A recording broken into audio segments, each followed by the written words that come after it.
حضرت ابو ہریرہ رضی اللہ عنہ روایت کرتے ہیں کہ ایک جنگ میں سینکڑوں کی تعداد میں صحابہ کرام رضی اللہ عنہم موجود تھے جن کے کھانے کے لیے کچھ نہ تھا۔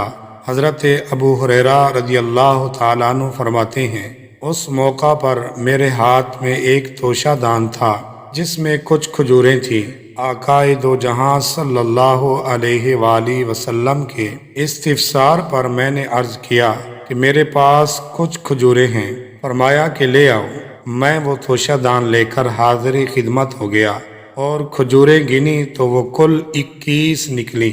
حضور صلی اللہ علیہ وآلہ وسلم نے اپنا دست اقدس اس توشہ دان پر رکھا اور پھر فرمایا 10 آدمیوں کو بلاؤ۔ میں نے بلایا، وہ آئے اور خوب سیر ہو کر چلے گئے۔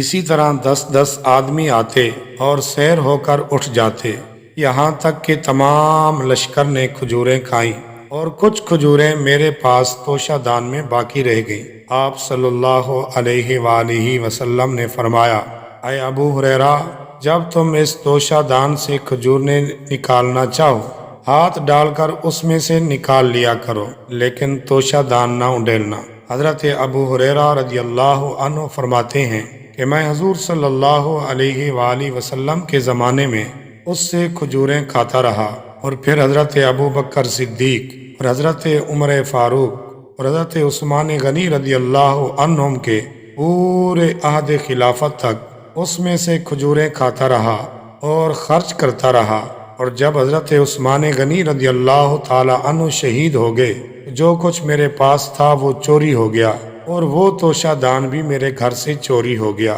کیا تمہیں بتاؤں کہ میں نے اس میں سے کتنی کھجوریں کھائی ہوں گی؟ تخمیناً 200 وسق سے زیادہ۔